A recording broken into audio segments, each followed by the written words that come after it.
Ya, assalamualaikum warahmatullahi wabarakatuh. Ya, kalau seandainya kita lihat bahwa bagaimana konsolidasi politik partai-partai NU, khususnya tadi dikatakan bahwa PKB ini di tahun 2024, begitu ya. Itu yang saya tangkap bahwa dari sekian penanya itu penanggap itu ya disitulah muaranya. Jadi kalau kita lihat bahwa misalnya gini, pemilu tahun 55 ketika NU masih menjadi partai politik, NU total blok menjadi partai politik menjadi tahun 55, itu masih Mbak Wahab Hasbullah sebagai ketua partai NU, itu hanya memperoleh suara 18%, kalah dengan PNI yang 22%, kalah juga dengan Masyumi yang 20%, bahkan beda tipis dengan PKI yang 16%. Itu pemilu tahun 55. Pemilu pasca reformasi yang agak mirip itu konfigurasinya itu tahun 1999, awal reformasi. Juga PKB kalau seandainya dianggap sebagai partai politik representasi NU, dan saat itu punya politik di NU dengan tokohnya Gus Dur dan tokoh-tokoh besar NU lainnya, itu hanya memperoleh suara 12%. Bahkan sempat turun, anjlok drastis ketika ada konflik antara Gus Dur dengan Muhaimin, itu hanya tinggal 4,8%. 4,2%. Itu anjlok drastis, dan itu mulai naik lagi tahun 90, itu tahun 2009. Kemudian tahun 2014 9%, 2019 itu 9%, 9,6%. Artinya apa? Bahwa di masa-masa tokoh-tokoh besar NU atau PKB pun ini tidak cukup efek pendulang suara NU. Karena memang suara NU itu sudah menyebar, suara pemilih-pemilih NU itu sudah menyebar.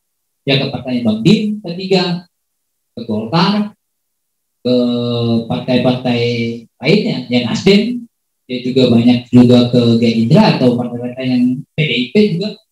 Hanura dan bahkan kalau kita secara umum kita bicara tentang konfigurasi partai politik berbasis masa Islam dengan partai politik nasionalis, itu partai politik berbasis masa Islam itu hanya memperoleh suara itu hanya 30%, 34%, bahkan kenapa puncaknya itu juga sampai 38%, tidak sampai dengan 40%.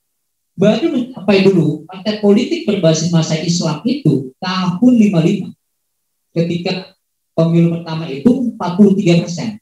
Itu puncaknya kejayaan basis partai politik berbasis masa Islam. Partai politik berbasis masa Islam ya PKB, P3, PKS, PBB dan sejenis. Partai nasionalis PDI, Golkar, Demokrat dan seterusnya. Itu masih kalah. Jadi sebetulnya kalau kita lihat dari data ini, konfigurasi pemilih politik di masyarakat kita itu masih lebih banyak memilih partai nasionalis dibandingkan dengan partai berbasis masa Islam. Ini kita bayangin loh, misalnya kalau kita katakan 35 partai berbasis masa Islam banding 65%. Artinya partai nasionalis itu masih lebih laku dibandingkan dengan partai berbasis masa Islam. Ya. Makanya ideologi yang misalnya, jadi saya mau misalnya yang partai-partai politik yang menyatakan langsung berasaskan Islam, ini suaranya makin menurun.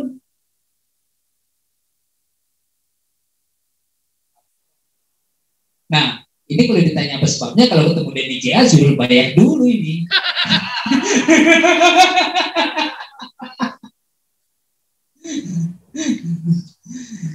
Jadi itulah memang kenyataan politik itu di situ. Bahwa ini dan angka ini relatif stabil lah kalau secara umum.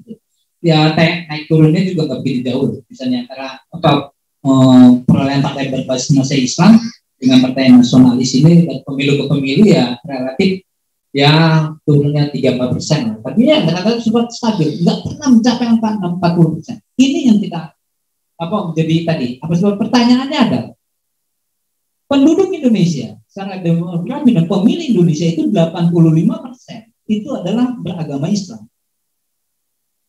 Tapi kenapa partai-partai Islam itu tidak sampai 40%? Bahkan tidak pernah mengalahi partai nasionalis. Ya tadi saya bilang, Bang, ketemu DNJ atau ketemu Saiful Mujadil suruh bayar dulu ini. Tapi itulah, memang begini, ada kecenderungan. Kalau kita lihat ini secara global aja, bahwa partai-partai nasionalis, bahwa orang-orang kita itu ketika memilih partai politik itu bukan dilihat berdasarkan basis partai Islam atau partai nasionalis. Bahwa orang itu sekarang memilih itu lebih pada kedekatan-kedekatan. Apalagi pada saat ini pemilu secara langsung. Artinya pemilu memilih orang per orang, person per person secara langsung. Kedekatan-kedekatan dengan orang itu, dengan calon itulah yang kemudian menjadi dipilih oleh publik. Dan tadi kalau seandainya kita lihat kemudian lebih jauh, kalau dari misalnya paparan misalnya Pak Johan, bahwa kemerdekaan itu walaupun misalnya ini kita mohon maaf ya, banyak misalnya organisasi-organisasi itu yang adalah organisasi-organisasi berbasis nasionalis begitu. Organisasi misalnya, mohon maaf yang bahwa misalnya Syarikat Islam atau Syarikat Islam kemudian kan juga saling gempur juga. Misalnya. Kemudian ini nanti mau dikoreksi gitu. Kemudian juga misalnya saling ya semua juga saling mengalahkan. Gitu. Organisasi yang paling kuat dulu itu adalah PKI. Gitu. Salah satu organisasi yang paling kuat itu pastinya adalah PKI. Makanya tidak heran kalau tahun 1955 PKI itu hanya beda tipis dengan NU 18%, PKI itu 16%. Tahun 55, padahal PKI tahun 48 habis terjadi musibah, terjadi pemberontakan PKI di Madiun. Itu dikatakanlah misalnya PKI berangus, tapi dia tetap masih bisa bangkit untuk mengkonsolidir di pemilu 1955. Ini ada nilai-nilai sejarah yang begitu. Nah, ini yang kalau kita lihat bahwa apakah misalnya tadi, apalagi kalau kita melihat NU, suara NU itu sangat menyebar, misalnya di banyak partai politik, aktivis NU yang tadi ya di sini saja, jangan kita lihat di luar, di sini pun sangat beragam, mulai dari PKB, P3, Gerindra, Hanura, Nasdem dan lain sebagainya. Ini pun harus kita akui bahwa orang-orang NU ketika dia menjadi caleg, siapa yang pertama kali yang didekati? Siapa yang pertama kali dicari suaranya? Dia adalah basis-basis massa yang terdekat. Walaupun dia dari Golkar mendekati pesantren-pesantren, kiai-kiai, mendekati santri dan segala macam. Seperti itu. Jadi ya makanya inilah yang menjadi ini kita tadi saya bilang bahwa menjadi PR kita bersama itu adalah ketika mereka yang ada di pemerintah pun di legislatif, ini bagaimana walaupun misalnya di beda-beda partai itu tetap bagaimana memperjuangkan politik atau memperjuangkan kesejahteraan, pendidikan dan hal-hal yang berbasis hal-hal dasar bagi warga NU.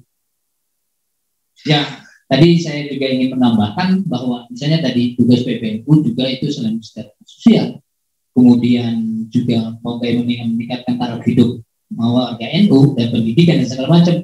Ada satu hal juga yang perlu kita tekankan di sini bahwa adalah tetap menjaga sewajar Ahlus Sunnah wal Jamaah sebagai basis ideologi NU.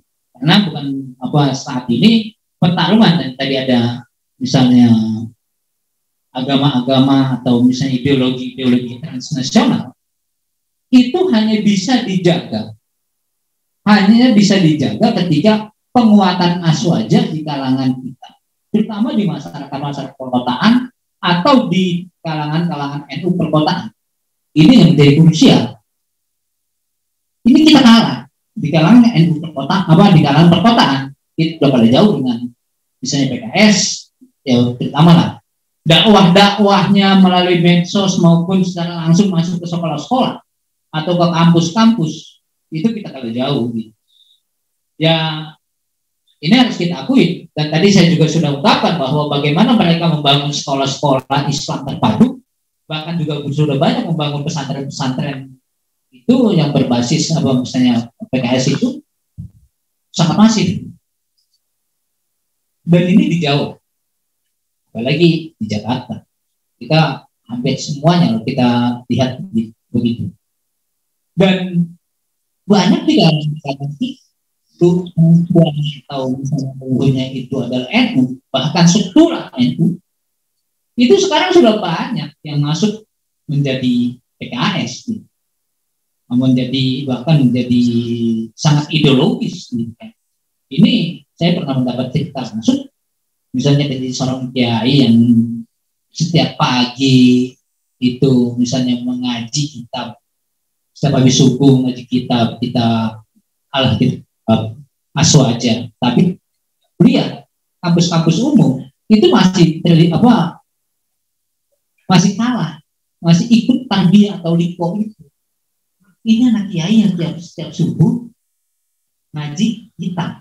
Apalagi bagaimana yang kalau seandainya kayak kita, kalau kayak saya lah misalnya, yang NU ngaji kalau asal-asalan gitu. Karena kita juga saat ini juga sudah sangat terbuka bagaimana mengajarkan atau tidak pada masalah ke-NU-an ini kepada anak kita. Saya yakin bahwa kita ini ya juga sangat kurang. Di kita aja lah di perkotaan untuk mengajarkan masalah-masalah ke-NU-an bagi anak-anak kita. Cuma satu bagi saya. Ini sama namanya pengalaman saya. Saya masang logo NU itu di rumah yang cukup besar di ruang tamu. Itu anak saya masih SD semuanya. Itu kalau seandainya ada bendera NU dimanapun, kalau kita lewat jalan ke Jawa atau apa, wah NU, nampaknya ini efektif juga memasang itu di rumah. Bagaimana kita menanamkan NU-an, hak dasar dulu ke anak itu dan mengenakan NU di situ. Dan selanjutnya ya kita bagaimana yang mengajarkan tadi nilai-nilai aswaja di keluarga kita. Jangan sampai kita tidak aswaja di mana di rumah sendiri kita lupa. Mungkin itu demikian pendapat saya. Assalamualaikum warahmatullahi wabarakatuh.